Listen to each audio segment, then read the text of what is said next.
Assalamualaikum warahmatullahi wabarakatuh. Innal hamdalillah nahmaduhu wa nasta'inuhu wa nastaghfiruh wa na'udzubillahi min syururi anfusina wa min sayyiati a'malina. May yahdihillahu fala mudhillalah wa may yudhlil fala hadiyalah. Asyhadu an la ilaha illallah wahdahu la syarikalah wa asyhadu anna Muhammadan abduhu wa rasuluh. Allahumma sholli wa sallim wa barik ala sayyidina Muhammadin wa ala alihi wa sahbihi ajmain. Amma ba'd.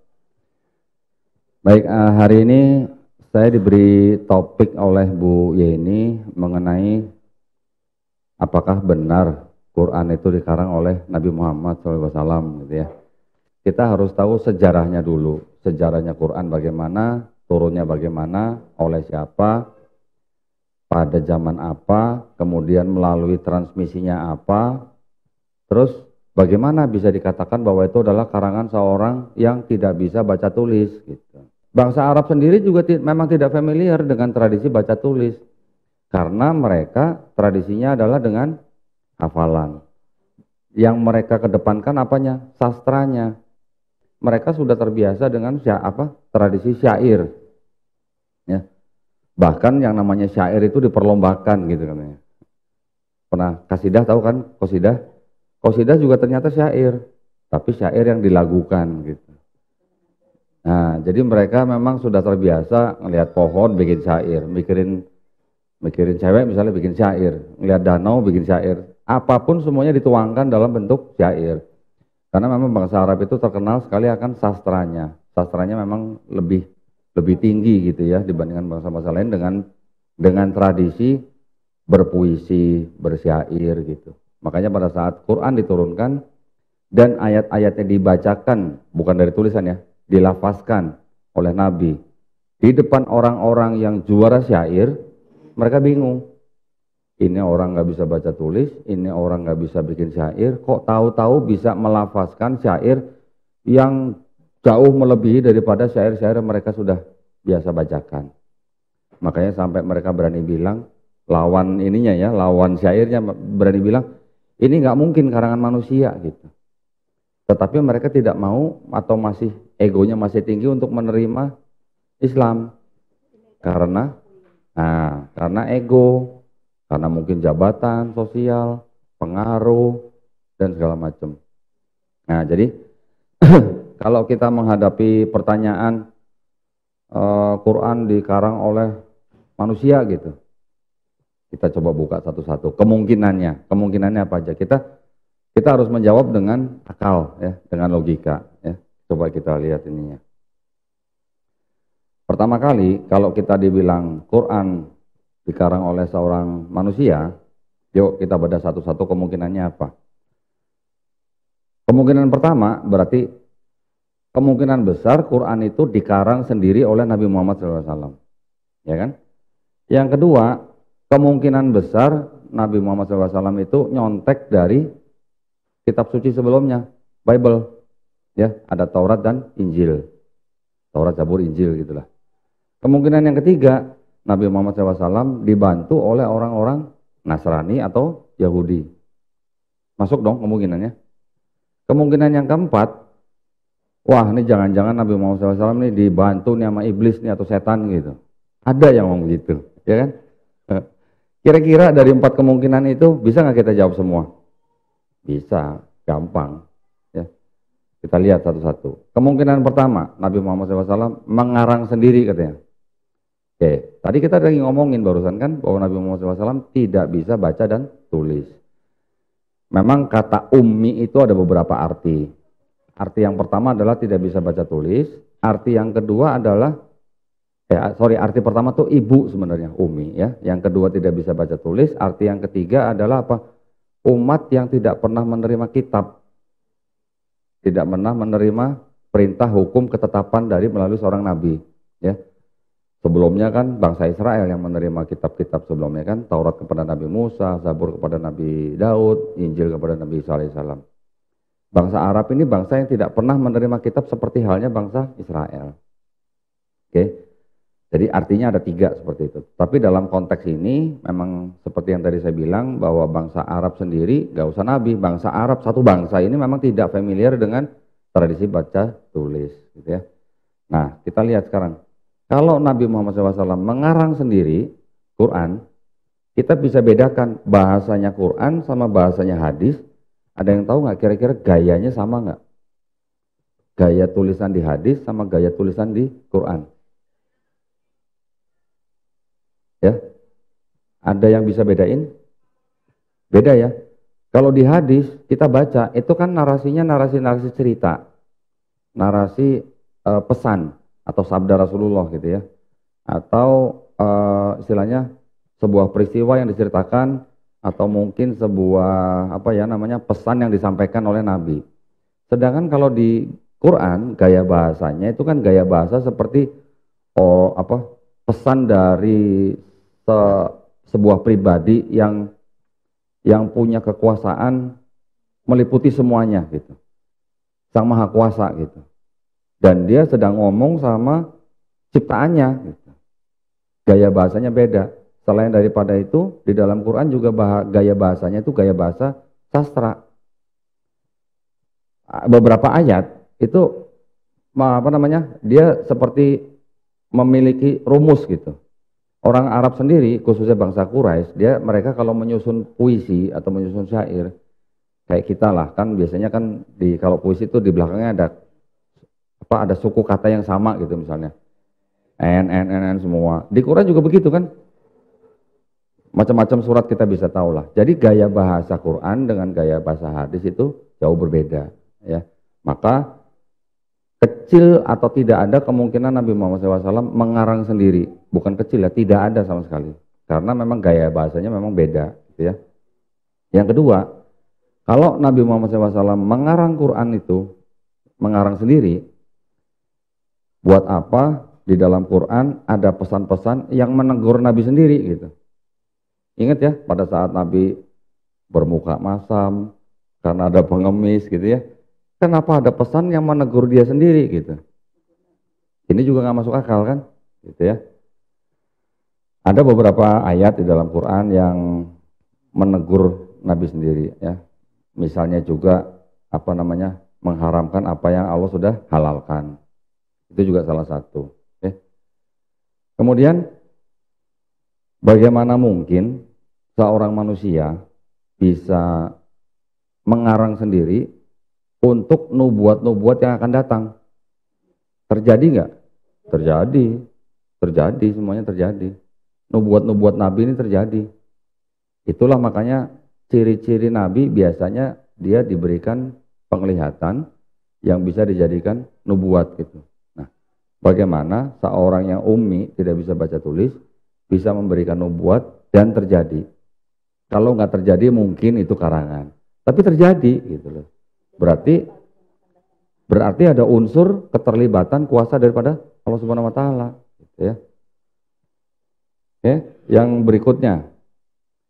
Ada wahyu-wahyu yang diturunkan itu tidak langsung gitu. Tapi tertunda wahyunya. Misalnya Nabi ditanya oleh orang-orang Yahudi atau Nasrani. Ada kisah yang mengenai orang-orang Yahudi bertanya kepada Nabi tentang 7 pemuda yang di dalam gua. Ya, 7 sleepers.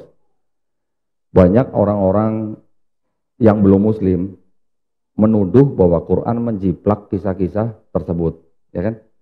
Tetapi mereka nggak baca hadisnya dulu, gitu. Nabi tidak serta-merta nggak ada angin, nggak ada hujan, tahu cerita mengenai 7 pemuda itu enggak. Kisah itu masuk ke dalam Quran karena orang-orang Yahudi yang bertanya kepada Nabi. Nah, pada waktu orang-orang Yahudi itu bertanya kepada Nabi, Nabi nggak langsung jawab. Tunggu dulu tuh, ada jedahnya gitu. Kalau memang Quran itu karangan Nabi Muhammad SAW, kenapa nggak pada saat dia ditanya langsung jawab aja, ngarang gitu. Itu baru dia ngarang sendiri. Tapi ini ada waktu yang tertunda, ada wahyu yang tertunda gitu. Ya kan? Selain daripada kisah 7 sleeper juga ada tuduhan tentang istrinya yaitu Bunda Aisyah yang dituduh berzina. Itu juga nggak langsung dijawab. Itu juga menunggu gitu. Ada masa tunggunya. Kenapa? Nabi kok nggak langsung ngarang aja gitu ya. Nah itu juga adalah indikasi tidak mungkin ayat atau wahyu itu dikarang sendiri oleh Nabi Muhammad SAW. Ya, itu poin juga, gitu kan? Yang berikutnya di dalam Quran itu ada tantangan. Ya, tantangan kepada manusia, nggak cuma manusia, juga kepada jin. Kalau memang manusia nggak bisa bikin, manusia suruh bawa jin sekalian suruh bikin surat di dalam semisal seperti di dalam Quran. Kalau nggak bisa satu surat, bawakan 10 ayat dah gitu misalnya. Ini analoginya gitu ya. Kalau Quran dikarang oleh seorang manusia Nabi Muhammad SAW, begitu beraninya dia ngambil resiko kan begitu. Tetapi Nabi Muhammad SAW kan hanya menyampaikan apa yang dia terima. Yang nantang berarti siapa? Yang punya Quran, yang menurunkan Quran. Allah Subhanahu wa taala sudah tahu tidak mungkin manusia atau jin sekalipun bisa bikin ayat seperti yang diturunkan Allah Subhanahu wa taala. Ya, ini indikasi yang paling kuat gitu ya. Berani banget kalau seorang manusia nantang manusia dan jin gitu untuk bikin gitu ya. Dan lagi pula bahasa yang yang di dalam Quran itu bahasa-bahasa yang sebenarnya bukan hanya literal, tetapi ini nanti mungkin ada hubungannya dengan sains, nanti ada hubungannya dengan kebudayaan, ada hubungannya dengan sastra gitu. Yang tidak mungkin sekali ditiru oleh manusia adalah tentang sains, ilmu pengetahuan. Karena pada zaman itu alat-alat belum ada, alat nyelam ke laut belum ada, mikroskop belum ada, teleskop belum ada. Bagaimana mungkin mereka bisa mengatakan hal-hal yang di luar itu, ya, di luar jangkauan. Baik, berikutnya. Di dalam Al-Quran, pernah nggak kita menemukan informasi pribadi tentang Nabi Muhammad SAW? Informasi pribadi tentang dirinya Nabi, tentang istri-istrinya mungkin, tentang anaknya, tentang orang tuanya. Ada nggak informasi seperti itu dalam Quran? Tidak ada. Kenapa? Ya karena memang itu bukan buku silsilah gitu ya, bukan buku catatan keluarga gitu, tapi isinya semuanya adalah petunjuk untuk manusia. Jadi kalau Quran itu karangan daripada Nabi itu sendiri, kenapa nggak ada surat Aminah misalnya? Ya enggak? Kenapa yang ditulis kok malah dikasih nama surat Maryam gitu? Ibunda daripada Nabi Isa al-Masih. Apa urusannya gitu? Kan saya ngarang, kalau saya ngarang sendiri kan mending kasih nama anak saya, kasih nama istilahnya bapak saya atau kakek saya gitu misalnya. Gitu ya. Lagi pula nabi-nabi yang di dalam Quran itu jauh lebih banyak diceritakan daripada nama Nabi Muhammad SAW sendiri. Nabi Muhammad SAW hanya disebut 4 kali. Nabi Musa 136 kali. Nabi Ibrahim alaihissalam 69 kali. Begitu juga nabi-nabi yang lain gitu. Kenapa? Karena memang itu adalah pesan yang diberikan Allah SWT melalui Nabi Muhammad SAW untuk umat manusia dengan menceritakan nabi-nabi sebelumnya dan mengambil hikmah daripada setiap kisah yang diceritakan. Dari mana Nabi Muhammad SAW bisa tahu Nabi Muhammad dulu begini, Nabi Ibrahim dulu begini, Nabi Yusuf dulu begini? Dari mana dia tahu? Dia nggak bisa baca tulis gitu. Kalaupun dia mendengar dari orang-orang misalnya ahli kitab, apa mungkin bisa selengkap itu? Dan kenapa yang di dalam Quran kisahnya berbeda dengan yang di dalam orang-orang Yahudi dan Nasrani? Kan berbeda ceritanya. Bagaimana mungkin Nabi tahu perbedaannya? Dia nggak bisa baca tulis, dia nggak punya referensi, dia nggak punya literasi. Kalau tidak dari wahyu daripada Allah Subhanahu Wa Taala, ya, itu kan? Kan banyak kita tahu lah, banyak perbedaan, banyak hal-hal yang di dalam Taurat, Zabur, Injil itu sudah dikoreksi di dalam Quran. Maksudnya dikoreksi apa? Diluruskan, gitu ya. Karena Quran itu kan fungsinya pertama dia adalah sebagai musodik, membenarkan kitab-kitab yang diturunkan sebelumnya. Setelah itu, Quran juga fungsinya menjadi al-muhaimin, batu ujian, pengoreksi. Ya, jadi kalau ada yang tidak benar, diluruskan oleh Quran. Tetapi tidak sampai di situ, Al-Quran juga berfungsi sebagai al-mubayyin, yang menjelaskan. Ini loh, kalau salah, ini penjelasannya begini.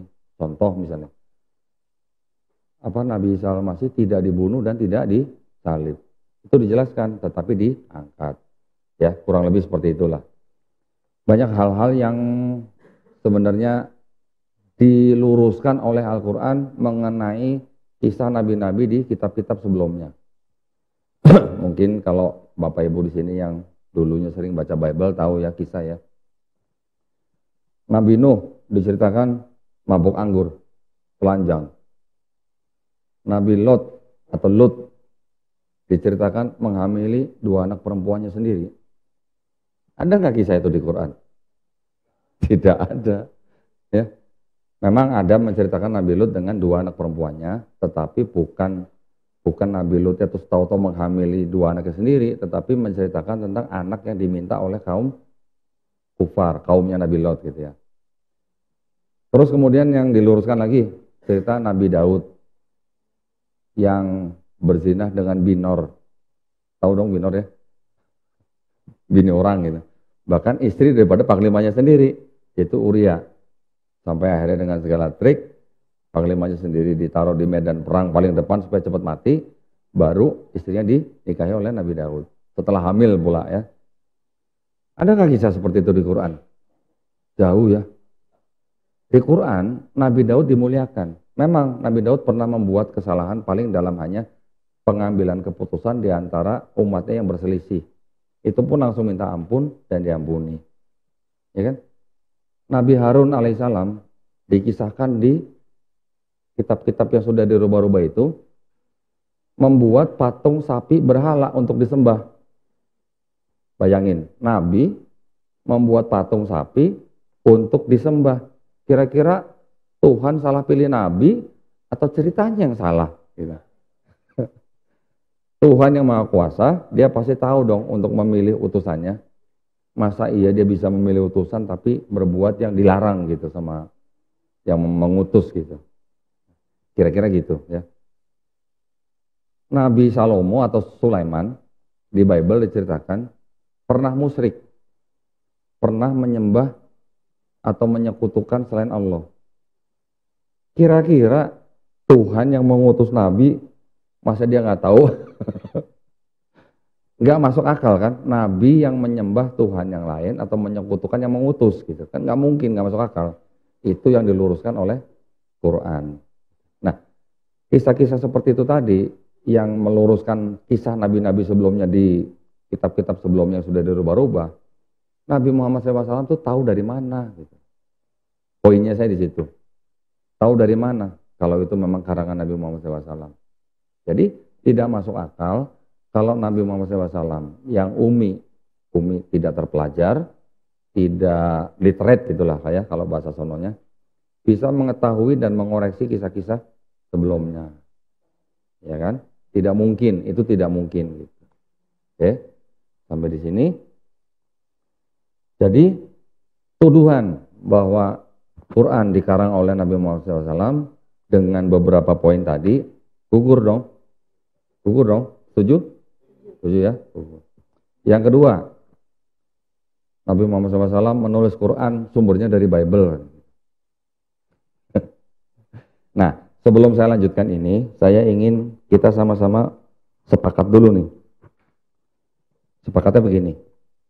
Kita tadi mendengar ada istilah Taurat, Zabur, Injil ya. Di Quran disebutkan Taurat, Zabur, Injil.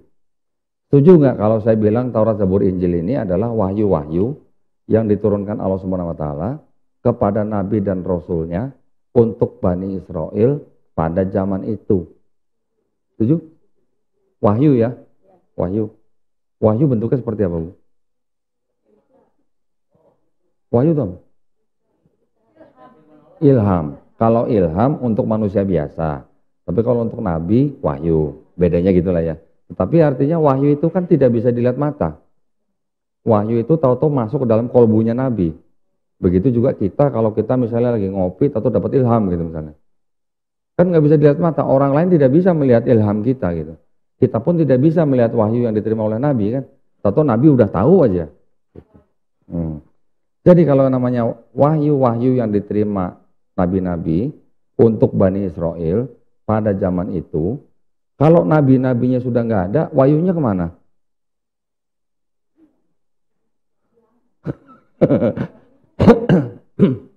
Otomatis wahyunya juga ikut nabi dong. Iya dong. Jadi pertanyaannya sekarang, apakah Taurat, Zabur, Injil yang dimaksud di dalam Quran atau yang disebut di dalam Quran, apakah itu Bible-nya Yahudi dan Bible-nya Kristen? Pertanyaannya.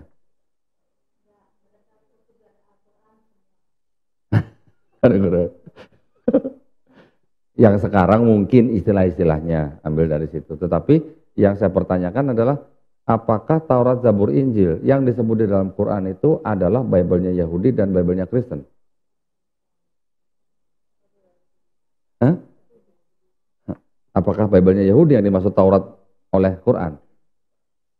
Bukan. Kalau kita berani bilang bukan, kita harus bisa membuktikan, gitu ya.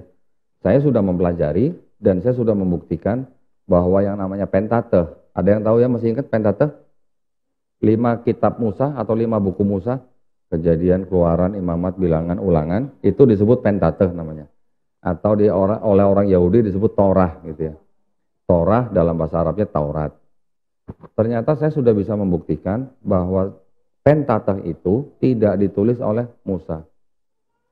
Karena diketemukannya abad keberapa, Musa hidupnya abad keberapa, itu bedanya 1000 tahun atau 1 milenium. Gitu. Dan banyak hal-hal yang di dalam Pentateuch itu ternyata banyak istilah-istilah atau nama-nama orang yang hidupnya ternyata ratusan tahun setelah Nabi Musa. Jadi tidak mungkin Pentateuch itu ditulis oleh Nabi Musa. Okay? Oleh pengikut-pengikutnya. Karena gini, yang kita pahami ya mungkin ya, yang tertulis itu hanya 10 perintah Allah gitu, yang ditulis di loh batu. Dan itu pun sudah dihancurkan pada waktu Nabi Musa alaihissalam melihat bangsanya menyembah patung sapi gitu. Ya. Jadi yang disebut dengan Taurat dalam pengertian saya pribadi itu sebenarnya hanya 10 perintah itu. Nah, 10 Commandment lah. Ya. Dan itu pun jaraknya dengan dokumen yang disebut dengan tanah. Tanah itu Torah, Nevi'im, Ketuvim. Itu jaraknya 1000 tahun. Jadi tidak mungkin yang disebut Bible-nya Yahudi adalah Taurat yang dimaksud oleh Quran gitu. Begitu juga Zabur. Begitu juga yang disebut Injil. Apakah Injil yang di dalam Quran itu Bible-nya orang Kristen? Bukan. Di dalam Quran surat Maryam ayat 28 dikatakan kan Nabi Isa sewaktu dalam ayunan beliau sudah mengatakan aku ini hamba Allah dan aku diberikan kitab Injil. Kalau bayi masih dalam ayunan bilang aku diberikan kitab Injil, apakah kira-kira itu buku yang jatuh dari langit gitu? Bukan. Maka itulah saya mengatakan bahwa Injil, Zabur, Taurat itu semuanya adalah wahyu yang diberikan kepada Nabi dan Rasulnya yang ditujukan untuk Bani Israel pada zaman itu. Dijanjikan dijaga nggak Taurat, Zabur, Injil? Ada yang tahu? Ada yang tahu? Ada yang ingat nggak di dalam Quran disebutkan bahwa Taurat, Zabur, Injil itu dijanjikan akan dijaga oleh Allah Subhanahu Wa Taala, seperti halnya Quran? Tidak ya? Makanya karena tidak dijanjikan untuk dijaga, makanya sampai sekarang kita tidak melihat. Ya, kitab di dalam bahasa Arab itu artinya bukan hanya wahyu yang dituliskan. Wahyu juga bisa berupa suhuf. Ya, suhuf lembaran-lembaran wahyu yang dituliskan tapi tidak dijadikan satu buku gitu. Kitab memang artinya bisa diartikan sebagai wahyu-wahyu yang dituliskan menjadi buku. Tetapi selain itu kitab juga bisa berarti hukum, ketetapan, perintah. Ya, jadi kalau kita dengar kitab Injil, belum tentu berbentuk buku Injil gitu, belum tentu. Kitab Taurat, belum tentu, bisa aja cuma 10 perintah Allah di batu, itu disebut kitab. Karena itu adalah hukum, ketetapan, perintah yang diturunkan Allah Subhanahu Wa Taala melalui Nabi Musa alaihissalam untuk Bani Israel pada zaman itu. Ya, mudah-mudahan sepakat sama saya nih. Ya, jadi kalau ada yang bilang, menunjukkan, ini Bible nih, ini Taurat dan Injil, gimana kita ngomongnya? Karena mereka akan bilang begini, di dalam Quran kamu itu membenarkan Taurat, Zabur, Injil. Nah ini katanya. Gimana kalau orang begitu? Ya silahkan kalau mau bilang itu Taurat, Injil silahkan. Tapi menurut keyakinan kita atau kami umat Islam, yang kamu pegang itu bukan Taurat, Zabur, Injil yang dimaksud oleh Quran gitu. Ya, kita harus punya stand sendiri gitu. Istilahnya kan sama nih, tapi kan nama boleh sama, tapi kan yang dimaksud kan bisa berbeda.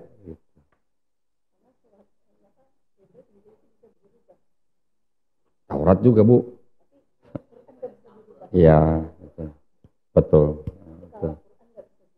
Iya. Karena kenapa, Bu, Quran nggak bisa dirubah? Iya, dengan cara menghafal. Jadi iya, kalau misalnya, kan kita sering mendengar ada lomba baca Quran ya, MTQ ya. MTQ itu kan jurinya banyak. Jurinya ini juga dia harus tahu apa namanya? Bukan cuma titik koma aja, Pak, tapi bukan suratnya aja. Tajwidnya bukan cuma tajwid aja. Ada lagi. Apa kira-kira? Qiraahnya, bukan dialeknya. Nah, dialeknya, qiraahnya itu juga mereka harus tahu. Jadi kalau ada qori yang membacakan dengan dialek atau mengikuti Imam Hafs, Quran juri tahu. Tetapi kalau ada peserta lain yang membacakan Quran dari mushaf waras, juri juga harus tahu. Belum lagi nanti kalau membacakan dari mushaf kolun misalnya, itu jurinya harus tahu. Kalau orang yang tidak tahu, mereka akan bilang, loh, kok ini bacanya beda gitu, misalnya, ya. Tapi kalau jurinya tahu, karena jurinya tahu, makanya dibetulkan, tidak disalahkan. Gitu. Ya, kita lanjutkan ya. Sekarang kita sudah sama-sama sepakat nih, bahwa Taurat, Zabur, Injil yang disebut di dalam Quran bukan Bible-nya Yahudi dan Bible-nya Kristen, ya, paham ya? Tadi saya mengatakan bahwa apakah Bible-nya Kristen itu Injil yang diterima Nabi Isa Al-Masih? Bukan. Karena apa? Karena 4 gospel yang di dalam Perjanjian Baru itu hanyalah biografi, catatan perjalanan hidup yang disebut dengan Yesus Kristus atau Isa Al-Masih menurut versi si penulis gitu. Dan dari 4 gospel ini semuanya banyak kontradiksi gitu. Ya, banyak kontradiksi. Terjemahannya pun banyak beda-beda gitu. Ayat yang sama, yang satu bilang Yesus berceramah di Galilea, di versi bahasa Inggris, di versi bahasa Indonesia Yudea, yang di versi bahasa Inggris Galilea. Gitu. Yudea, Galilea, bedanya 100 kilo. 70 mil bedanya. Bisa begitu. Jadi tidak mungkin 4 gospel ini adalah wahyu yang diturunkan Allah Subhanahu wa taala kepada Nabi Isa Al-Masih. Karena itu hanya kisah menurut si penulis gitu. Ya, itu nanti kajiannya lebih dalam bisa lah. Tapi sekarang kita harus sepakat nih bahwa Injil yang diturunkan kepada Nabi Isa Al-Masih di dalam Quran itu bukan Bible-nya orang Kristen. Oke. Baik, sekarang kita lanjutkan.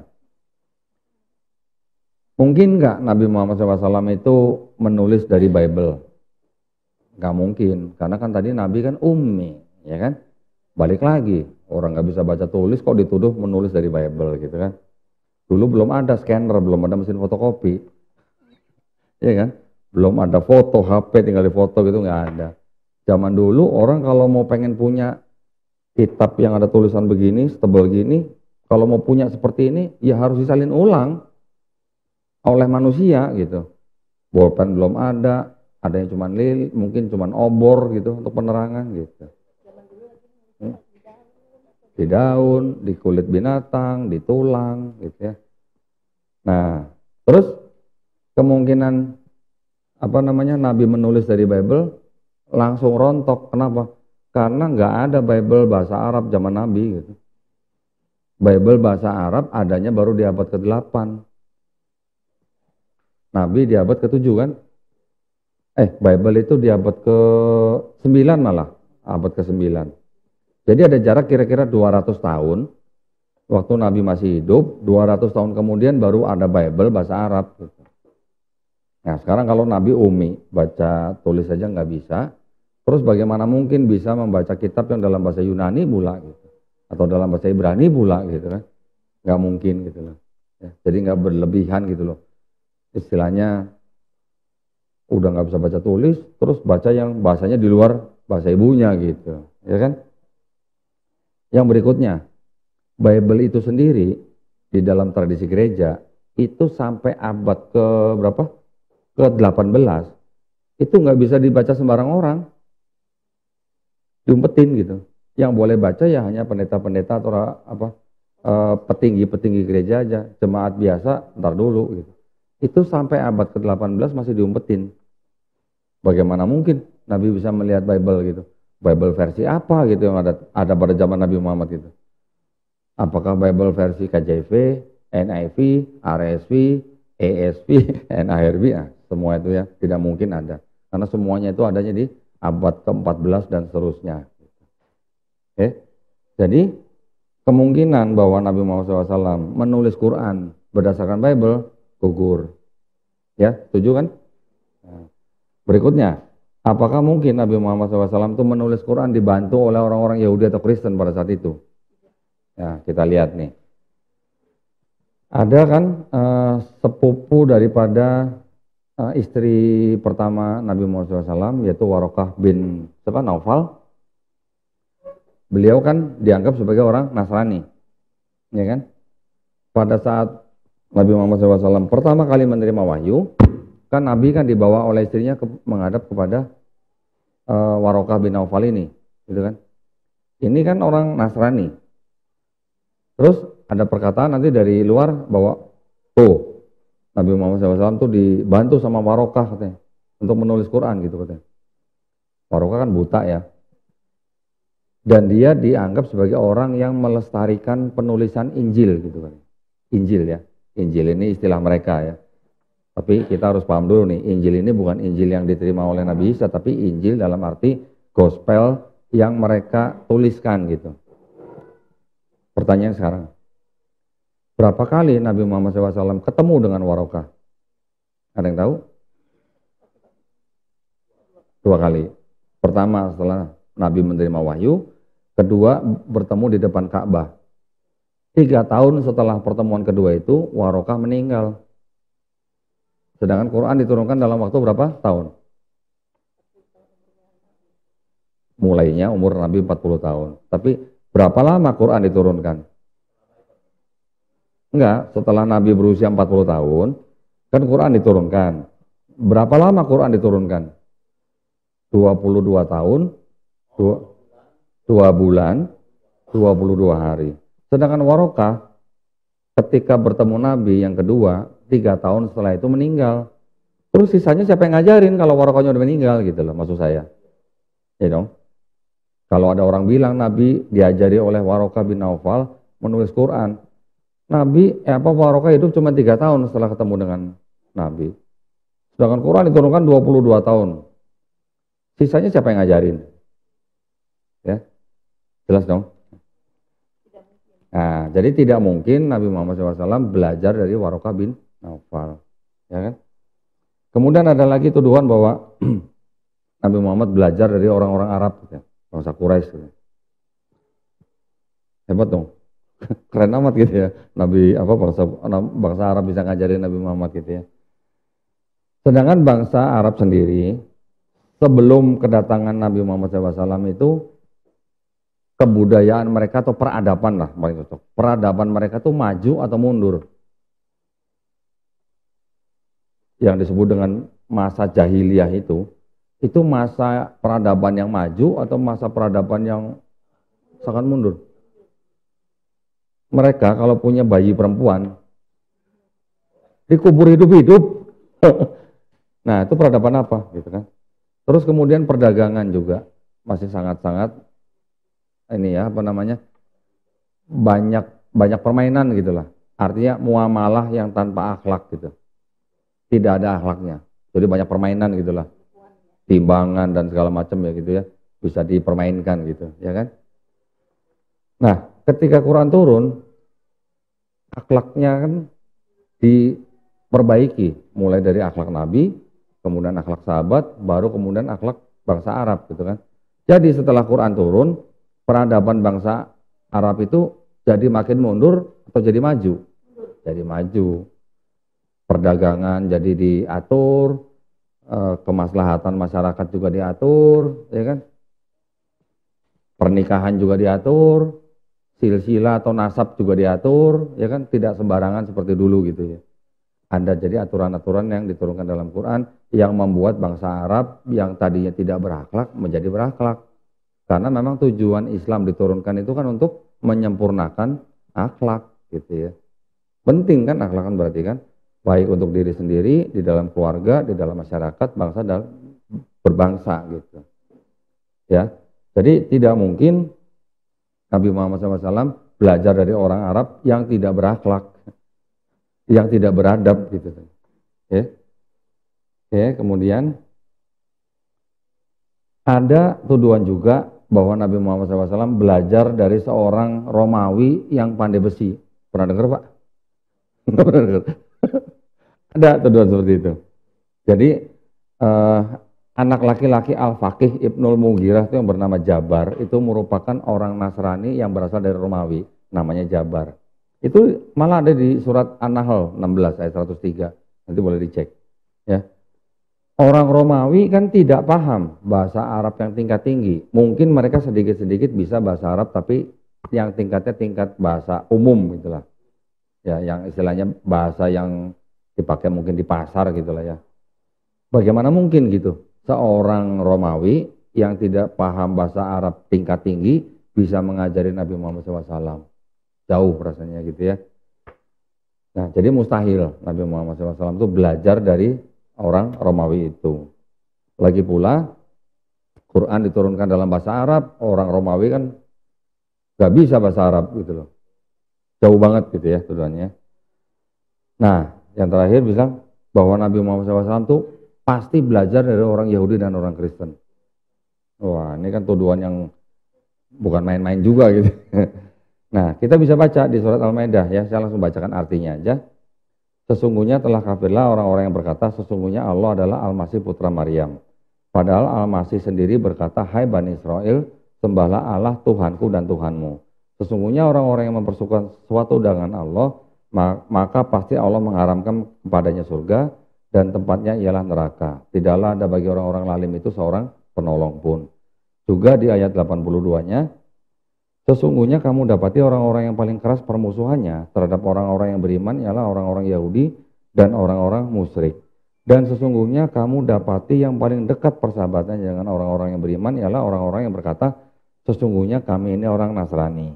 Dengan demikian, yang demikian itu disebabkan karena di antara mereka itu, orang-orang Nasrani, terdapat pendeta-pendeta dan rohib-rohib juga karena sesungguhnya mereka tidak menyombongkan diri. Nah, dengan ayat ini, dengan dua ayat ini, mungkin nggak mereka mengajari Nabi Muhammad untuk menuliskan Quran? Sudah dikatakan bahwa musuh umat Islam ya itu Yahudi dan Nasrani. Walaupun Nasrani dianggap lebih dekat dengan Islam, tetapi kedua-duanya kan di dalam surat Al-Fatihah aja kita tahu disebut apa gitu ya. Jadi apa mungkin Nabi belajar dari mereka yang menuliskan tentang celaan kepada mereka gitu? Nggak mungkin dong ya. Jelas ya. Baik, jadi tuduhan ketiga bahwa Nabi Muhammad SAW menulis Quran ditolong oleh orang-orang Yahudi dan Kristen, coret. Gugur dong. Yang terakhir, dikatakan bahwa Nabi Muhammad SAW ini pasti dibantu oleh iblis nih. Keren nggak? Terlalu berani ya, terlalu gegabah ya. Kita sendiri umat Islam, kalau kita mau baca Quran atau kita mau sholat, kita diajarin mengucapkan apa? A'udzubillahi minasyaiton. Iya kan? Bagaimana mungkin iblis yang mengajari Nabi Muhammad SAW menuliskan untuk dilindungi dari dia sendiri gitu? Logikanya nggak masuk gitu. Ya kan? Nggak mungkin gitu ya. Nah, jadi di dalam Quran juga diajarkan setan atau iblis adalah musuh kita yang utama. Jadi bagaimana mungkin musuh yang kita anggap musuh malah ngajarin menulis Quran? Tidak masuk akal, gitu ya. Terus dengan cara atau dengan logika atau dengan argumen seperti itu, tidak mungkin Nabi Muhammad SAW diajari oleh iblis atau setan untuk menuliskan Al-Quran. Karena Quran sendiri menentang dan mengutuk iblis, gitu ya. Nah, kalau kita melihat di dalam Quran surat At-Takwir, surat ke-81 ayat 19, dikatakan bahwa sesungguhnya Al-Quran itu adalah benar-benar firman Allah yang dibawa oleh utusan yang mulia, siapa? Malaikat Jibril alaihissalam. Nah, di luar daripada itu semua, ya, karena Quran adalah firman Allah yang dibawakan oleh malaikat Jibril alaihissalam kepada Nabi Muhammad SAW, ternyata di dalamnya banyak keajaiban. Keajaibannya ini maksudnya begini. Pada saat ayat-ayat itu diturunkan, kira-kira sahabat atau orang-orang Quraisy yang mendengar, yang mengetahui ayat itu, kira-kira kalau yang berurusan dengan sains, paham nggak kira-kira? Contoh misalnya, contoh. Kalau kita baca di surat Al-Hadid, ayat 25 kalau nggak salah. Dikatakan bahwa kami menurunkan atau kami menciptakan besi, menurunkan itu kan dari atas ke bawah gitu kan. Jadi artinya besi itu sebenarnya diturunkan dari langit ke bumi untuk bisa bermanfaat bagi umat manusia. Jadi artinya besi-besi yang kita manfaatkan sekarang nih, yang kita lihat sekarang semua nih, ini memang asalnya dari bumi. Artinya asal dari bumi itu di bawah permukaan bumi, tetapi yang tidak terlalu dalam gitulah, yang bukan sampai di kerak bumi gitu. Ternyata besi-besi yang ada di bawah permukaan bumi itu, yang bisa dieksplorasi oleh manusia itu, ternyata asalnya dari langit atau dari luar angkasa. Dari mana? Dari benda-benda langit yang jatuh di bumi pada saat bumi mula-mula terbentuk. Gitu ya. Nah, setelah evolusi ratusan tahun, ribuan tahun, jutaan tahun, baru itu dieksplorasi oleh manusia. Itu ternyata udah dikonfirmasi oleh badan-badan antariksa, geologis. Dari mana Nabi Muhammad SAW bisa menuliskan bahwa besi diturunkan dari langit untuk manusia? Apakah Nabi pernah lihat meteor jatuh terus ada besi yang bisa diambil gitu kan? Nggak mungkin. Ya, banyak sekali ayat-ayat di dalam Al-Quran yang mungkin tidak diketahui oleh orang-orang bangsa Quraisy pada saat itu, seperti contoh misalnya teori Big Bang. Pada mulanya kami satukan langit dan bumi, kemudian kami pisahkan keduanya. Kira-kira tahu nggak ya bangsa Quraisy ya dengan arti seperti itu ya? Kira-kira gitu. Kan mereka kan orang-orang yang terbelakang gitu lah ya. Ternyata baru sekarang teori yang ada di dalam Quran itu terbukti bahwa memang asal mula alam semesta itu adalah perpisahan antara langit dan bumi. Dari debu-debu langit. Bumi ini adalah salah satu debu langit yang tercipta pada saat Big Bang itu terjadi. Butuh waktu 1 juta, 2 juta, bahkan miliaran tahun gitu untuk bisa sampai kita tempati begini. Gitu. Menurut ahli-ahli astronomi, bumi ini kemungkinan baru ada kehidupan itu baru 4 miliar tahun yang lalu. Tetapi terciptanya mungkin 14 miliar tahun yang lalu gitu. Ada jarak kira-kira berapa? 10 miliar tahun dari bumi itu tercipta sampai menjadi bisa dihuni oleh makhluk hidup. Gitu ya.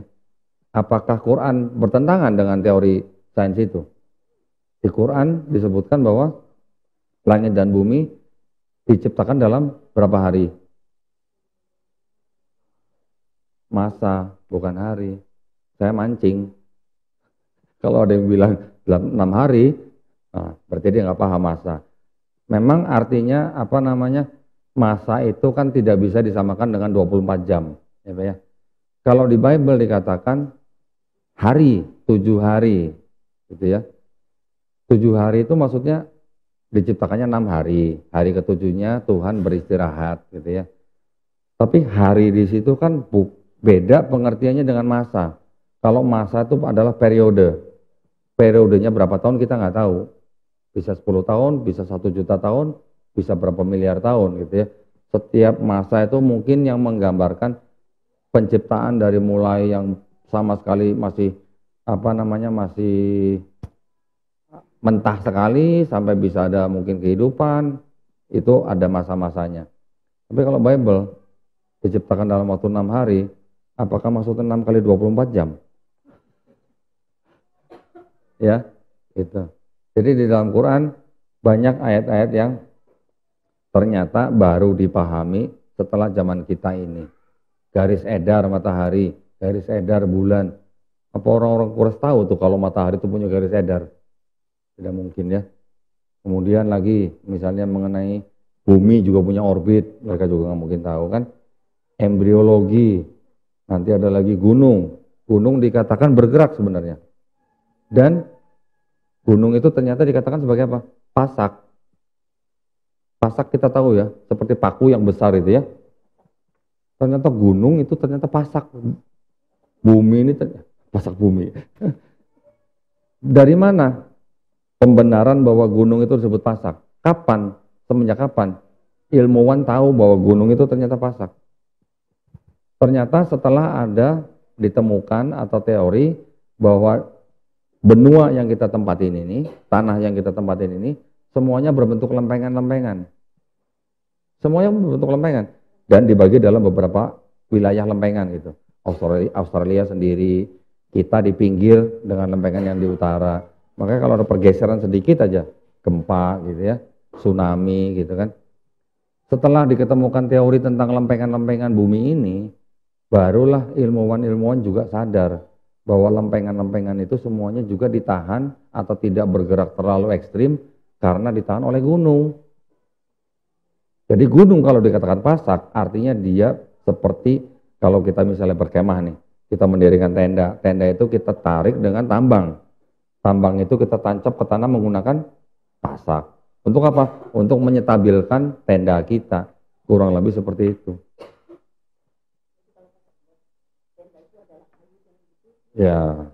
Nah, jadi kalau gunung kan yang kita bisa lihat dari tanah yang datar kan cuma tuh gudukannya aja. Ada yang 1.500 meter, ada yang 2.000 meter, nanti Everest itu 8.800 meter. Ternyata di bawahnya gunung itu ada pasak yang jauh melebihi panjang daripada tanah yang naik itu. Gunung Everest yang tingginya 8.800 meter, pasaknya ternyata 125 kilometer, bayangin. 9 kilo dibanding 125 kilo, jadi yang atas 9 kilo, bawahnya 125 kilo. Yang ngomong siapa? Ternyata geologis 50 tahun yang lalu kira-kira. Baru 50 tahun yang lalu. Seorang geologis namanya Frank Press. Di dalam bukunya Earth, Bumi gitu ya. Itu menjelaskan tentang gunung. Tentang lempengan-lempengan. Tentang, dia kalau ilmuwan menyebutnya pek atau stake. Pasak gitu. Ya, stake atau pek. Pek itu yang seperti untuk tenda tadi itu. Dari mana ceritanya Nabi Muhammad SAW bisa tahu kalau gunung itu pasak gitu loh. Apakah Nabi Muhammad SAW punya alat sonar untuk meriksa lapisan tanah? Nggak mungkin kan? Laut dikatakan dalam Quran, di dalam laut tidak ada cahaya. Ya, kedalaman tertentu. Apakah Nabi Muhammad SAW pernah menyelam ke dalam laut? Apakah sudah ada tabung untuk penyelam gitu? Belum ada ya.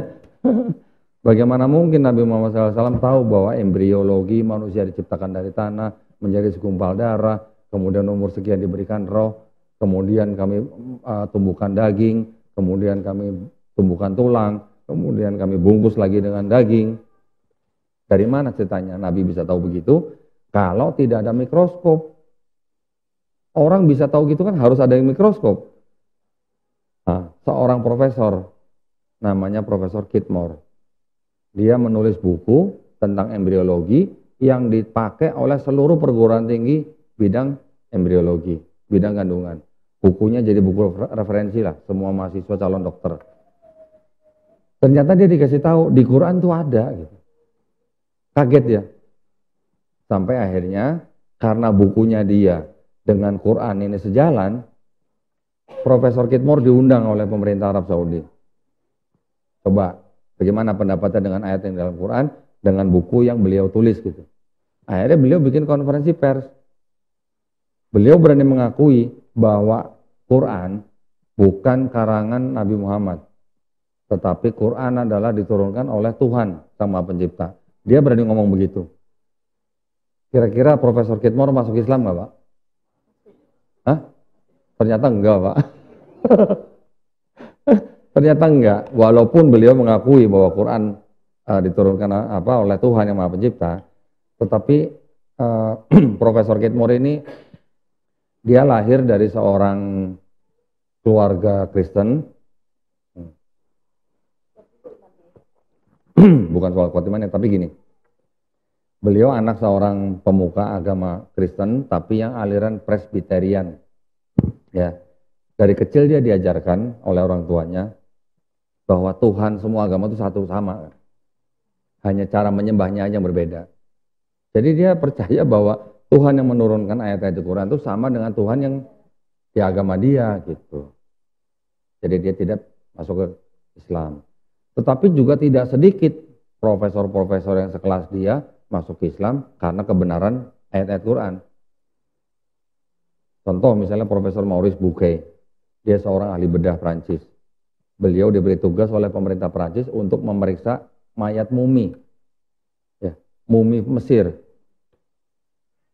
Mumi Mesir yang ada di Mesir ini ceritanya mau diteliti di Prancis. Karena di Prancis ada aturan siapapun masuk negara Prancis harus berpaspor gitu. Mumi ini dibuatin paspor, Pak. Jadi mumi ini dibuatin paspor, namanya siapa kalau nggak salah Ramses II, Ramses III gitulah. Tanggal lahir tahun 3000 sebelum Masehi gitu kan ya. Akhirnya mumi ini dibawa ke Prancis. Diperiksa oleh Profesor Maurice Bucaille. Ternyata diketemukan di jasadnya itu banyak sekali terdapat kandungan garam. Artinya orang ini dulu pernah tenggelam di laut gitu ya. Kalau tenggelam di sungai mungkin nggak banyak garamnya ya. Mungkin banyak kandungan lain kalau di sungai ya. Ini banyak kandungan garam berarti artinya dia pernah tenggelam di laut. Di Quran sudah disebutkan kan bahwa jasad Firaun itu akan diselamatkan. Jasadnya doang. Kalau apa namanya, Firaun sebenarnya kan dia sudah mau bertobat nih. Dia sudah mau mengucapkan, tapi ditutup kan gitu. Jadi memang sudah apa namanya, ini udah jadi untuk bisa menjadi perhatian buat seluruh umat manusia. Makanya jasadnya diselamatkan sampai ke tangan Profesor Maurice Bucaille. Semenjak itu Maurice Bucaille diberitahu oleh temannya Muslim, di Quran ada itu disebut. Terbang dia ke Arab Saudi, bukan untuk bikin konferensi pers, tapi untuk belajar Islam, belajar bahasa Arab selama 2 tahun. Alhamdulillah beliau masuk Islam. Nah itu artinya apa? Berarti hidayah daripada yang diterima oleh Maurice Bucaille ini kan dari Allah Subhanahu Wa Taala ya, kita sama-sama setuju ya. Tapi kenapa Allah tidak memilih Profesor Kitmore untuk menerima hidayah juga gitu?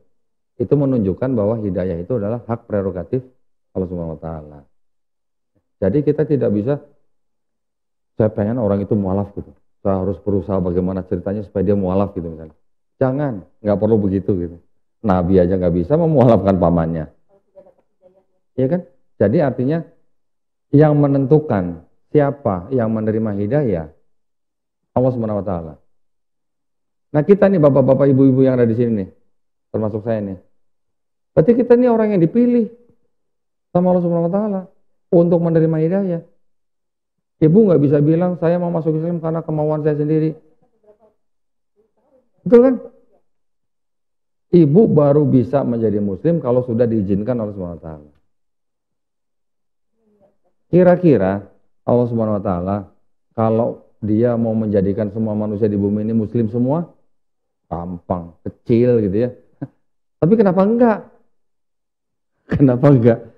Karena kalau dimuslimkan semuanya nanti ujian kita apa dong? Enggak ada ujian dong berarti dong. Kiamat dong berarti dong. Ya kan? Nah artinya kita harus benar-benar paham bahwa kita menjadi muslim ini bukan karena kita sendiri, tetapi karena Allah sudah mengizinkan kita menerima hidayah. Jadi kita adalah orang-orang yang paling beruntung sebenarnya. Setuju Pak? Setuju banget. Alhamdulillah gitu ya. Nah cukup sebenarnya. Nah, cukup. Kita cuman dikasih hiburan nih. Nih, udah dipilih jadi muslim. Dosa yang kemarin-kemarin hilang ya. Bonus lah itu Pak. Ya kan? Tapi kebaikan yang sudah dilakukan dari balik sampai mualaf tetap dicatat. Alhamdulillah kan. Nah, jadi saya hanya ingin kita semuanya ini bersyukur. Bersyukurnya mau dalam kondisi apapun bersyukur. Bersyukurnya kenapa? Kita masih dipilih Allah Subhanahu Wa Taala untuk diberikan nikmat Islam, yaitu nikmat yang mempunyai Allah Subhanahu Wa Taala yang cuma satu. Duanya nggak ada. Duanya aja nggak ada, apalagi tiganya gitu. Setuju Pak? Setuju Pak? Alhamdulillah. Kira-kira demikian yang bisa saya sampaikan ya mengenai apakah Quran dikarang atau ditulis oleh Nabi Muhammad SAW. Masih banyak sekali tuduhan-tuduhan mengenai Islam, bukan cuman Quran, bukan cuma Nabi Muhammad SAW, yang mana hal-hal tersebut itu buat kita ini sebenarnya merupakan ujian. Maka dari itu kita harus selalu berukhuwah, ya. Berukhuwah ini artinya begini nih, ngumpul supaya kita tidak sendiri. Kalau kita sendiri diserang, kita susah, kita rapuh gitu. Tapi kalau kita berukhuwah, saling menguatkan, insya Allah kita bisa menjaga iman kita, insya Allah kita bisa istiqomah. Ya, baik, mungkin sekarang masuk apa? Sesi pertanyaan ya, diskusi ya. Gimana? Langsung aja. Sampai jam berapa nih? Sampai zuhur ya? Baik, mungkin ada yang mau ditanyain di luar daripada topik ini atau topik ini? Silakan Ibu.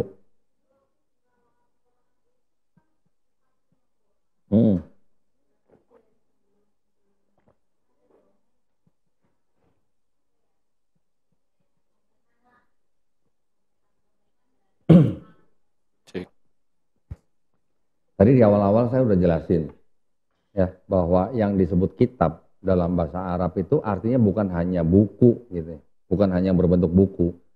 Kitab dalam bahasa Arab itu artinya bisa hukum, ketetapan atau perintah gitu. Ya.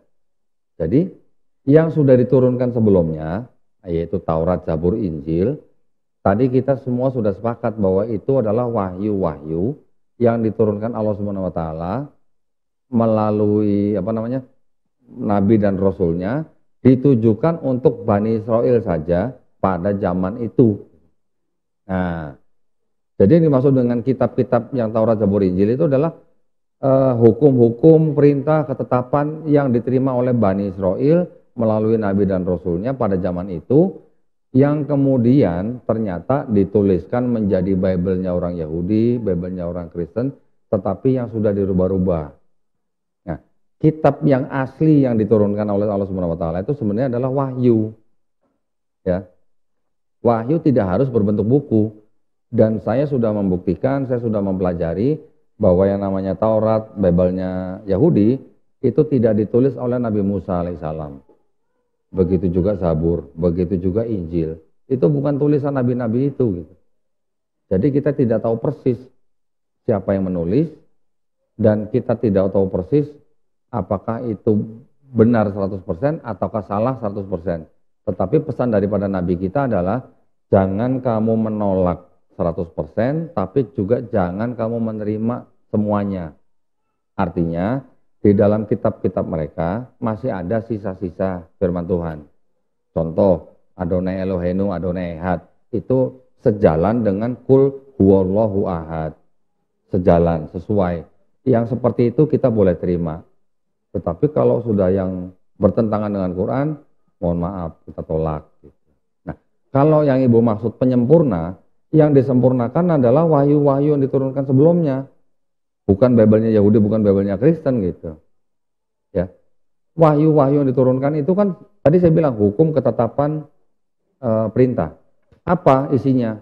Misalnya, sholat ada nggak?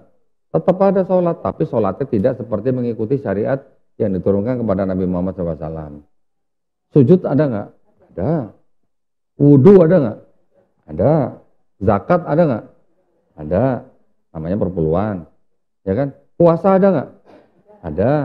Tapi kan syariat yang diturunkan pada zaman itu tidak sama persis dengan syariat yang kita sekarang ikuti. Artinya syariat yang sekarang ini yang menyempurnakan syariat-syariat sebelumnya itu. Itu yang dimaksud ya Bu ya.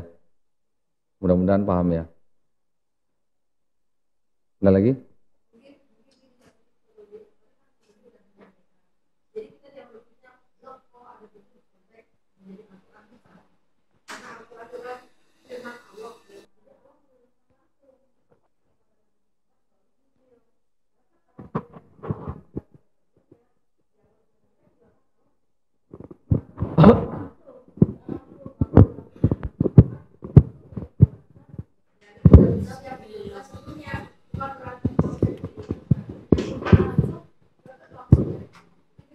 Iya.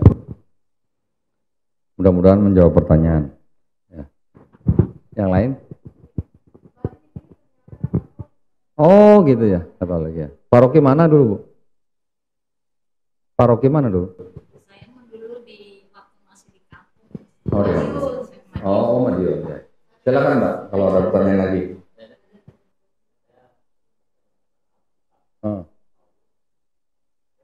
Mohon maaf Koseng, mohon maaf, saya koreksi ya. Jangan sebut Alkitab Koseng. Al-Quran kita itu juga disebut Alkitab loh Pak.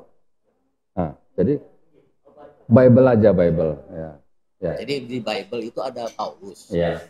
Paulus itu yang dia palsukan itu di surat-surat apa aja kayak surat Markus apa segala macam kan ada yang namanya kisah para rasul yang dia katakan bahwa sebenarnya Yesus itu Tuhan gitu.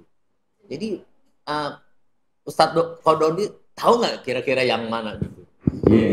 Masih banyak orang Islam yang berpikir bahwa yang memalsukan Bible itu Paulus gitu ya. Sebenarnya yang terjadi adalah begini. Setelah Nabi Isa atau Yesus Kristus ini tidak ada atau artinya sudah diangkat, ini kan baru muncul sosok yang disebut dengan Paulus. Paulus ini tadinya dia adalah panglima tentara Romawi yang kerjanya ngejar-ngejar pengikut Yesus gitu. Awalnya karir pertamanya begitu gitu. Dia adalah orang yang mengejar-ngejar pengikut Yesus, ditangkap, dipenjara, dibunuh. Tapi mereka nggak pernah saling ketemu gitu. Ya kan? Terus pada waktu Yesus Kristus diceritakan sudah diangkat, sudah nggak ada, baru yang namanya Paulus ini sedang punya tugas gitu, punya misi dari Roma mau ke Damsyik gitu. Dari Roma atau dari Yerusalem saya nggak dijelaskan, tidak dijelaskan. Tapi tujuannya ke Damsyik aja ya. Di tengah perjalanan di padang gurun, tahu-tahu dia katanya melihat cahaya, mendengar suara. Gitu. Di kisah para rasul sendiri itu masih kontroversi itu. Kemudian setelah itu baru ada yang bilang buta, ada yang bilang enggak, terus kemudian dia baru ditolong oleh orang namanya Ananias, kemudian dia baru sembuh, barulah dia memberitakan tentang Yesus. Berubah 180 derajat. Dia mengaku dia adalah rasul Yesus gitu. Nah, pengertian rasul itu dengan kita beda loh Pak. Rasul di tradisi Kristen itu adalah murid. Kalau kita rasul adalah penerima wahyu dan membawa risalah gitu ya. Setelah itu baru Paulus memberitakan tentang Yesus. Tetapi dia menciptakan konsep yang baru. Konsepnya berbeda dengan konsepnya orang-orang Yahudi. Kalau orang Yahudi mereka tidak kenal yang namanya dosa waris. Ya, mereka tetap istiqomah hidup di bawah hukum Taurat gitu lah misalnya. Hukum Taurat itu kita sudah tahu lah.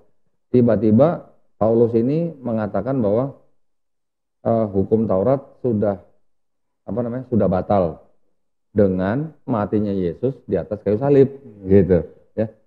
Jadi orang yang mau mengikuti ajaran ini dia tidak perlu menjadi orang Yahudi, dia tidak perlu hidup di bawah hukum Taurat, tidak perlu sunat, semua makanan halal, dosanya sudah ditebus dengan matinya Yesus di atas kayu salib, kan begitu? Apakah ini sama dengan ajaran yang dianggap ajaran Yesus? Apakah sama? Beda. Makanya murid Yesus yang paling dituakan yaitu Petrus menentang ide ini. Berseteru dong sampai akhirnya diadakan konsili Yerusalem, Pak. Konsili Yerusalem itu diadakan kira-kira tahun 49 atau 50 Masehi. Kalau kita bisa baca di Bible itu di Kisah Para Rasul pasal 15. Nah, hasil daripada konsili itu favornya ke Paulus gitu. Jadi Paulus dimenangkan gitu ya. Artinya orang non Yahudi tidak harus hidup di bawah hukum Taurat, boleh makan apa aja, tidak harus sunat gitu segala macam. Nah, semenjak itulah Paulus disebut sebagai rasul untuk bangsa Goyim atau bangsa non Yahudi gitu ya. Tetapi Pak, sebenarnya saya sebenarnya curiga bahwa Paulus sebenarnya tidak menganggap Yesus itu Tuhan sebenarnya. Artinya tidak sama dengan Bapa gitu. Karena Paulus membedakan hierarki atau wewenangnya Yesus dan Bapa. Itu dibedakan sebenarnya sama dia. Istilahnya pun dibedakan. Kalau Paulus di dalam bahasa Yunani selalu memanggil Bapa ini dengan sebutan apa Pak? Theos. Theos ya. Theos diterjemahkan ke dalam Bible bahasa Indonesia sekarang menjadi kata Allah. Paulus menyebut Yesus itu bukan dengan theos, tapi dengan kurios. Kurios itu bisa dikatakan untuk manusia, juga bisa untuk Tuhan. Kurios itu kalau bahasa Jawanya Pak, Gusti Pak. Jadi bisa untuk Gusti Pangeran, bisa untuk Gusti Allah. Gitu. Gusti gitu ya. Gusti ini kan bisa dua makna gitu. Jadi Paulus mengatakan bahwa apa? Kepala dari seorang wanita atau dalam konteks istri, kepalanya istri itu adalah suami, laki-laki gitu ya. Suami atau laki-laki ini mempunyai kepala yaitu Yesus. Yesus ini kepalanya siapa? Bapak. Jadi ada hierarkinya, Bapak, Yesus, suami, istri gitu. Jadi ada perbedaan otoritas kan Pak? Ada perbedaan wewenang gitu lah. Berarti kalau begitu kan Yesus tidak setara dengan Bapak. Itu pemahaman Paulus Pak ya. Nah kalau kita baca di Bible, di surat-surat Paulus, Yesus disebut Tuhan. Tuhan ini menggunakan berasal dari kata yang tadi saya bilang, kurios. Nah, kalau Yesus disebut kurios, diterjemahkan bahasa Indonesia Tuhan. Tapi kalau kurios ini untuk Pilatus, Tuhan. Untuk Filipi, Tuhan. Nah, jadi memang ini sudah ada dasar teologinya gitu. Bahwa kalau kurios untuk Yesus, ke bahasa Indonesia pasti Tuhan. Kalau di bahasa Inggris jadi apa Pak? Lord. Sedangkan kalau untuk Bapak disebutnya God gitu. Kalau bahasa Inggrisnya God, bahasa Indonesia apa Pak? Tuhan. Bukan Allah kan Pak? Kalau Tuhan ke bahasa Inggris juga jadi God kan. Di dalam bahasa Inggris nggak ada kata Allah gitu. Nah itulah kerancuan penerjemahan dengan tujuan-tujuan tertentu di balik teologis mereka. Gitu Pak. Ya kalau pendapat saya pribadi, Paulus sepertinya nggak menganggap Yesus setara gitu dengan Bapa. Tetap ada perbedaan. Dan Yesus tidak pernah disebut theos oleh Paulus gitu. Karena Paulus tahu yang paling supreme itu theos. Kurios itu di bawahnya gitu. Nah, tapi itu bisa diperdebatkan lah sama mereka lah. Kira-kira gitu Pak Seng. Yang dilihat Paulus, cahaya, itu sebenarnya itu cahaya dari iblis atau cahaya dari Kalau di Abdul Qadir Jailani, waktu dia sedang berzikir di musola ya, di situ dia melihat cahaya juga. Dan cahaya itu mengatakan, aku telah mengampuni, aku telah menghalalkan apa yang diharamkan oleh kamu. Dilempar sama sendal itu cahaya. Menurut saya, ini menurut pikiran saya, mungkin cahaya yang dia Paulus itu mungkin kayak begitu. Tapi yang jelas kan begini Pak, walaupun Paulus tidak pernah menyebut Yesus dengan sebutan theos, tetapi kan ajaran Paulus ini sudah berbeda dengan ajaran yang di Yesus. Ya kan? Jadi kalau ajarannya berbeda, apakah yang mau kita ikutin yang mana gitu? Sedangkan Yesus sendiri mengatakan apa? Engkau, Bapa ini adalah satu-satunya Allah yang benar. Tulisannya Allah yang benar gitu Pak. Sebenarnya sih theos gitu. Kalau sudah bilang satu-satunya, apakah ada dua-duanya? Apakah ada tiga-tiganya? Tapi kalau gereja kan berkata lain. Satu-satunya Allah yang benar itu adalah Bapa, Putra, Roh Kudus gitu. Tapi kalau kita membaca secara plain aja, Engkau Bapa satu-satunya Tuhan yang benar gitu. Dan Yesus Kristus yang kau utus gitu. Jadi ada satu-satunya Tuhan yang benar, ada yang kau utus, berarti utusan, berarti nabi. Di ayat lain, Yesus dikatakan bahwa seorang hamba tidak lebih tinggi daripada tuannya. Yohanes 13:16. Yang diutus tidak lebih tinggi daripada yang mengutus. Tadi kita baca di surat Al-Maidah bahwa ada pesan dari Nabi Isa alaihissalam, hai Bani Israel, sembahlah Allah Tuhanku dan Tuhanmu. Ya kan? Al-Maidah ayat 72. Di Yohanes 20 ayat 17 Pak. Ketika Yesus mau disentuh oleh Maria Magdalena, Yesus mengatakan jangan kau sentuh aku.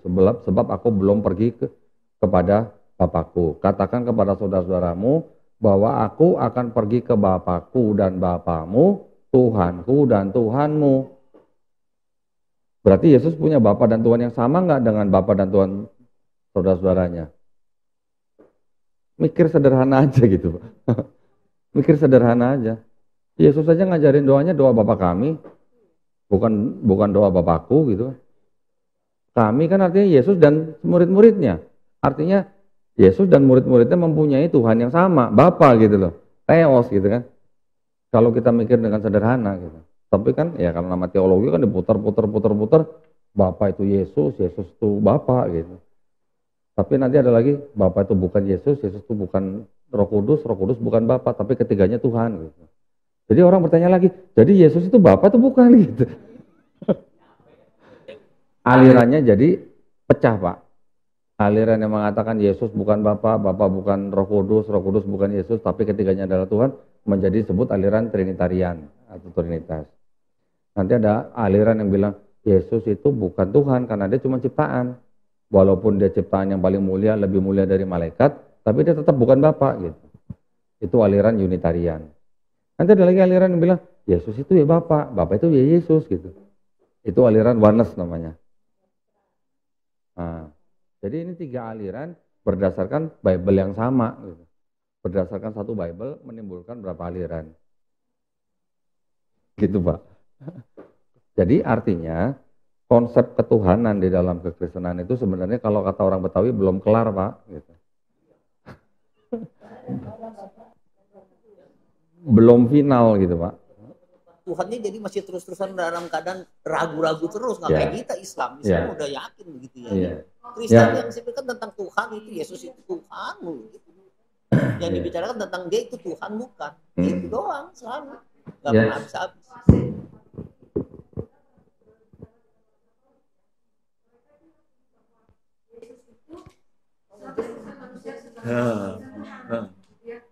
Jadi katanya Yesus itu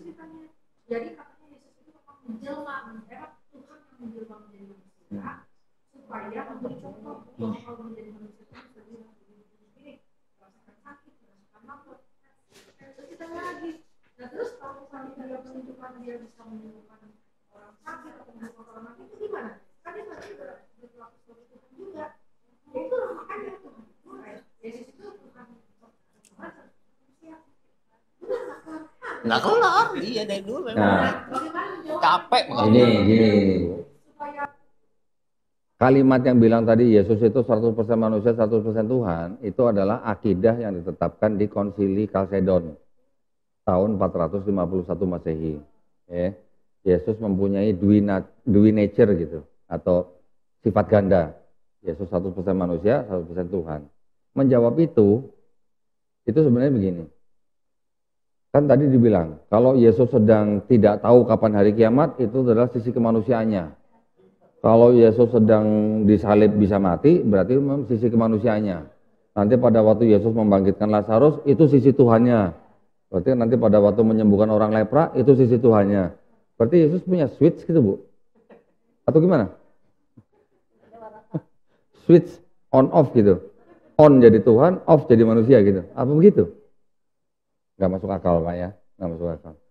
Terus kita bisa tanya lagi, kalau begitu jasadnya Yesus nih, tubuh Yesus nih, ini ilahi nggak? Kalau mereka berani bilang Yesus 100% manusia, 100% Tuhan, sedangkan Yesus berjasad atau mempunyai tubuh, tubuhnya nih ilahi nggak gitu? Bapak tahu Luga Tambunan? Pernah dengar?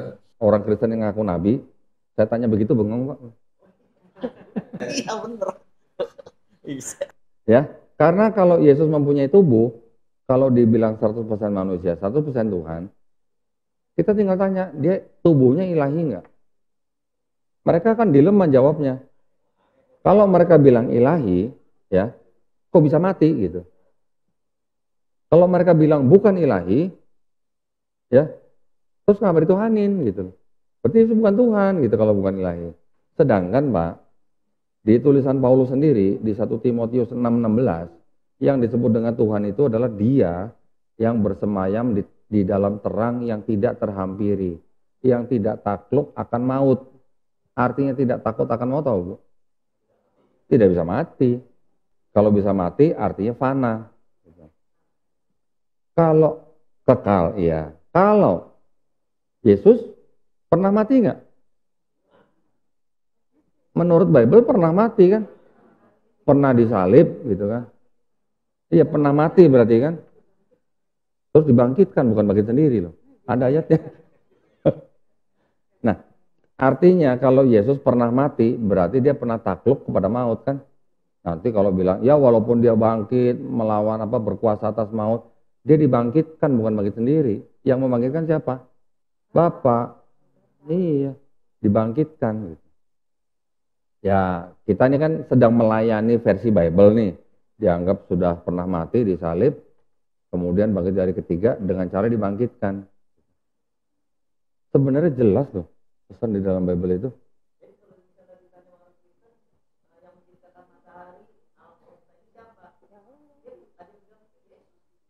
Karena dia mengikuti paham yang oneness itu. Yesus itu ya Bapa, Bapa itu ya Yesus gitu. Melalui Yesus semua alam semesta tercipta gitu. Karena disebutkan di dalam Yohanes 1 ayat 1 sampai 14, ya, pada mulanya adalah firman. Firman itu bersama dengan Allah. Firman itu adalah Allah.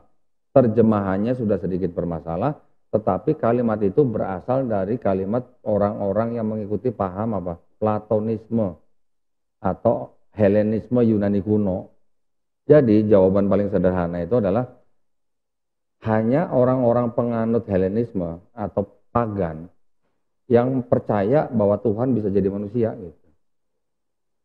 Kalau kita jelas Pak di dalam Islam, kita bisa berani mengatakan Allah Maha Kuasa. Tetapi Allah juga punya sifat mustahil kan? Kalau bilang Maha Kuasa, mereka kan bilang Allah itu Maha Kuasa bisa jadi apa aja.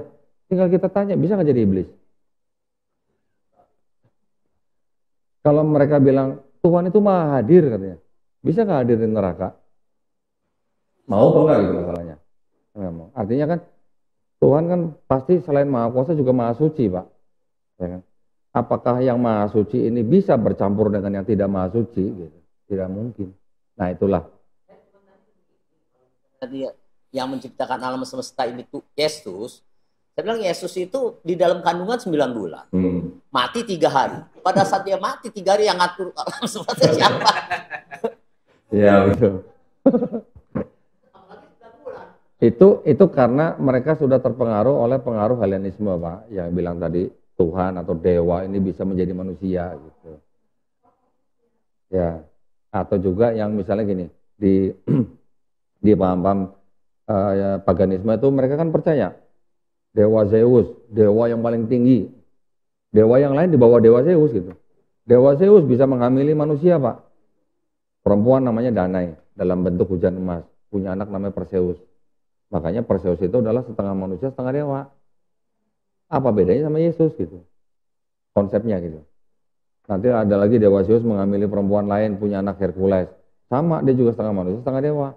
Yesus juga begitu katanya. Konsepnya kan mirip. Ada Tuhan bisa punya anak dari manusia. Ada Tuhan bisa menjelma jadi manusia gitu. Konsepnya kan sama Pak.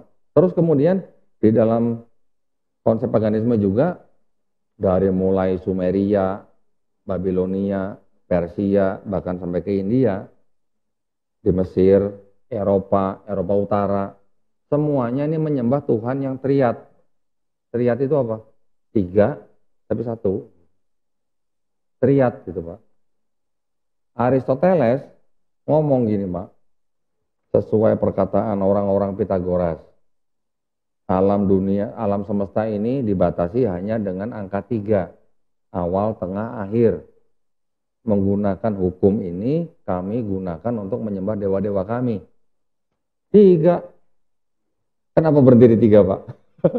Kata orang-orang Pitagoras. Nah, terus sampai abad ketiga, nggak ada Tuhan Roh Kudus, Pak. Nggak ada. Baru di abad keempat, setelah Tuhan diangkat menjadi Tuhan, Yesus diangkat menjadi Tuhan, di konsili Nisea, baru 381 Roh Kudus juga diangkat jadi Tuhan. Tadi ada Bapa, tambah Yesus, setelah berapa puluh tahun baru tambah Roh Kudus gitu. Jadi 3 tapi 1 gitu. Kok mirip ya sama yang triad-triad itu ya? Yang di Mesir ada Osiris, Horus, Ra. Nanti di India ada Trimurti, Brahma, Siwa, Wisnu. Nanti di Babilonia ada Namrus, Tamrus, Semiramis.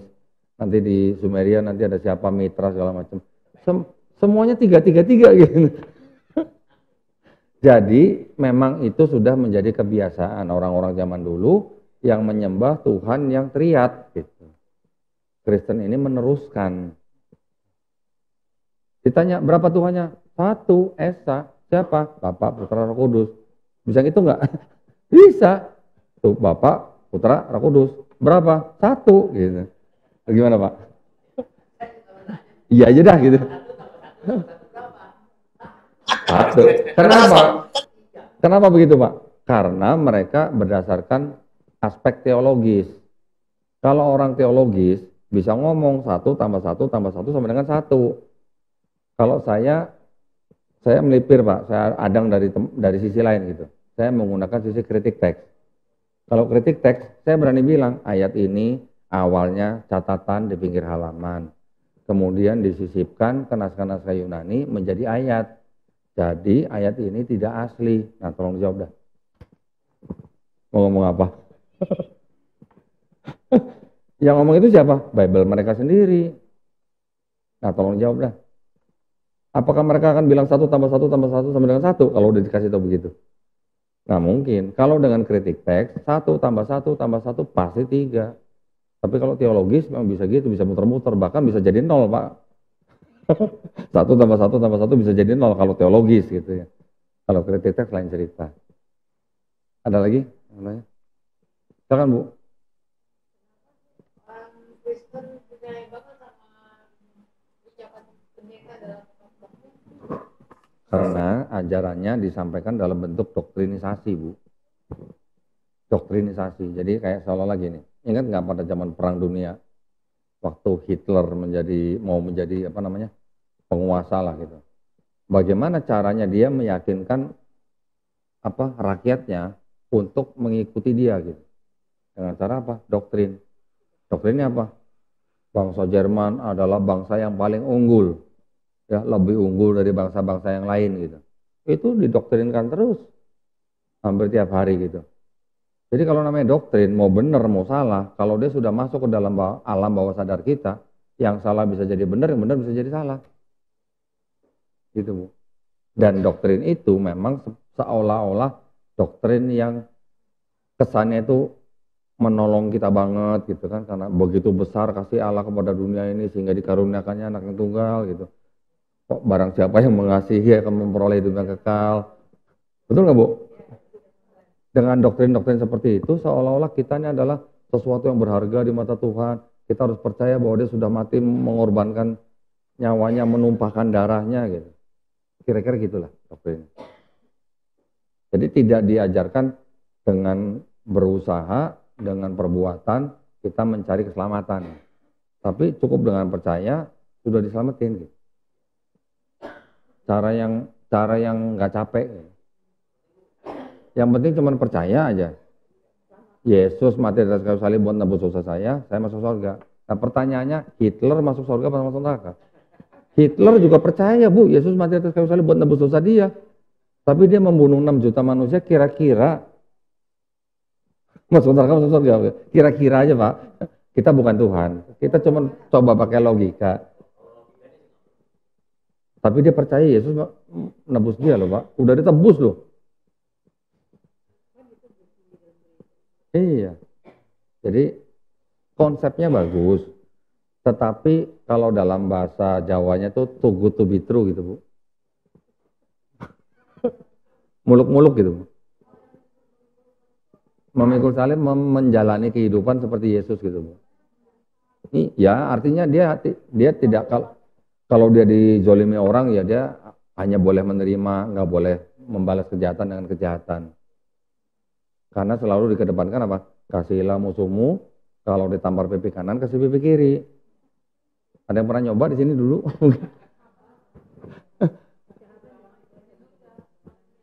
Ya, tapi kalau keluarganya kira-kira keluarga kita dibunuh misalnya, atau diperkosa, kita bakal lapor nggak ke polisi Bu?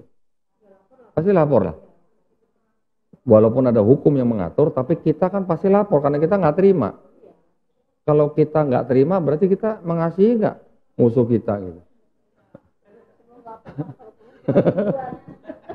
Lagi pula gini, iblis itu musuh manusia bukan? Buat Kristen musuh bukan? Musuh. Bagaimana caranya mengasihi iblis? Ya, Bu.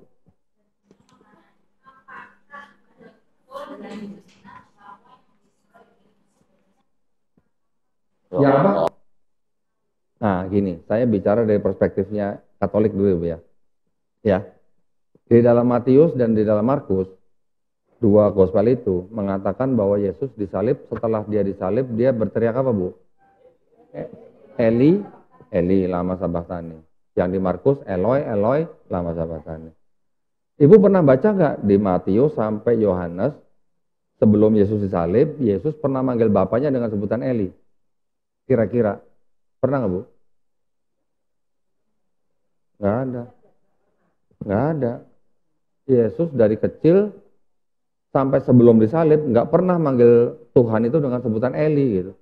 Ini tahu-tahu ada yang nyebut Eli di atas salib gitu. Kira-kira Yesus bukan? Tuh. Bukan saya jawab lu. Nah itu. Ya. Mazmur 22 ayat 1. Makanya nonton channel saya. Saya sudah membahas secara detail Mazmur 22 ayat 1 sampai 17. Kalau di dalam ayat 1 itu dikatakan bahasa Indonesianya ya, Allahku, Allahku, mengapa kau meninggalkan aku, ya kan? Di Matius juga begitu. Tetapi sebenarnya bahasa Ibraninya beda, Bu. Ya, kalau yang di Mazmur, Eli, Eli, lama azabtani, bukan sabachthani. Kalau di Matius, Eli, Eli, lama sabachthani. Artinya sama mereka mau disamain gitu. Artinya mau disamain. Tetapi kalau kita mau teliti sedikit, terus kita belajar konteks, terus kita belajar linguistik sedikit. Sebenarnya yang dibicarakan oleh Nabi Daud di dalam ayat 1 sampai 17 itu lagi ngomongin dirinya sendiri yang sedang dikhianati oleh orang-orang yang dekatnya gitu. Anaknya berontak, mau kudeta, teman baiknya mau mengkhianati. Teman-temannya yang tadinya menjadi orang dekat dia, semuanya seperti singa yang mau menerkam dia gitu. Makanya dia curhat gitu sama Tuhannya. Eli, Eli, lama azabtani. Terus dihubungkan dengan Yesus yang disalib, Eli, Eli, lama sabachthani. Nggak ada hubungannya gitu loh. Ya. Itu konteks itu terbaca dengan jelas di situ. Ya, Bu ya. Ya Tuhanku, kenapa engkau meninggalkan aku? Artinya kan gitu. Ya. Dia saya cuma nanya, pada saat dia disalib, dia sebenarnya lagi butuh Tuhan. Tapi kenapa ditinggalin? Orang justru lagi perlu-perlunya malah ditinggalin. Kira-kira itu Yesus atau bukan yang disalib? Ya itu aja. Ya Bu ya. Ya.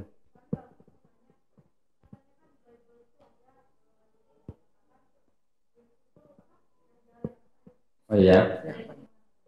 Iya kenapa?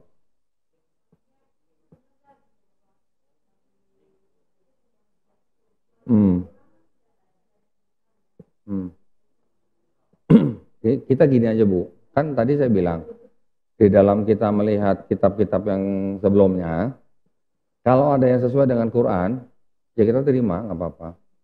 Tetapi kalau nggak sesuai jangan terima gitu aja. Sedangkan 4 gospel itu aja Bu, yang nulis siapa kita nggak tahu, karena nggak ada nama, pengakuan nama siapa yang nulis. Sarjana-sarjana yang modern sekarang itu semuanya sudah bisa mengambil kesimpulan bahwa yang menulis 4 gospel itu Bu, itu bukan saksi mata langsung. Pertama tuh ya. Yang kedua, yang menulis juga bukan orang-orang yang kenal dengan saksi mata langsung. Jadi artinya menulis itu adalah orang-orang yang terpelajar sebenarnya. Sedangkan murid-murid Yesus itu orang-orang terpelajar atau orang-orang nggak bisa baca tulis? Hah? Murid Yesus, Petrus, Yohanes, nggak bisa baca tulis karena mereka dari kalangan apa? Nelayan. Ada kok ayatnya kalau nggak salah ada nih. Bisa cariin. Petrus dan Yohanes disebut orang-orang tidak terpelajar. Bagaimana ceritanya bisa menulis yang mengadopsi filosofi Helenisme gitu. Seorang nelayan apakah mungkin bisa mengadopsi filosofi Helenisme yang dibawa oleh Plato, Philo gitu. Nggak masuk akal gitu. Ya. Iya. Coba Bu, saya buka nih ya, Kisah Para Rasul 4 ayat 13 nih, saya baca ini Bu. Ketika sidang itu melihat keberanian Petrus dan Yohanes dan mengetahui bahwa keduanya orang biasa yang tidak terpelajar. Gimana ceritanya orang tidak terpelajar bisa mengadopsi Helenisme filosofi itu? Yang mengatakan Helenisme filosofi itu Bible sendiri, bukan saya loh. Saya cuma ngutip. Jadi tidak mungkin yang menulis 4 gospel itu murid-murid Yesus. Karena tulisannya itu tulisan-tulisan orang terpelajar semua gitu. Jadi artinya yang nulis 4 gospel itu bukan saksi mata langsung, bukan orang yang mengenal saksi mata langsung, bukan orang yang pernah ketemu dan jalan-jalan bareng Yesus, dan juga bukan orang-orang yang pernah ngopi bareng Yesus gitu. Ya. Ya.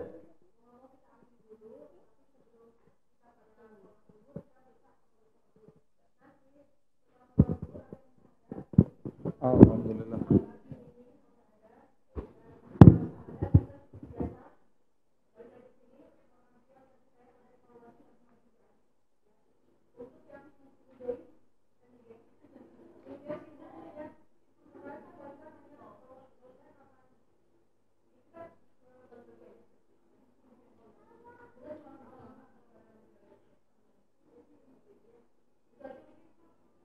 Ya. Baik, kalau gitu kita tutup ya dengan doa kafaratul majelis. Hah? Subhanallah wa bihamdika asyhadu an la ilaha illa anta astaghfiruka wa atubu ilaik wa billahi taufiq wal hidayah. Wassalamualaikum warahmatullahi wabarakatuh.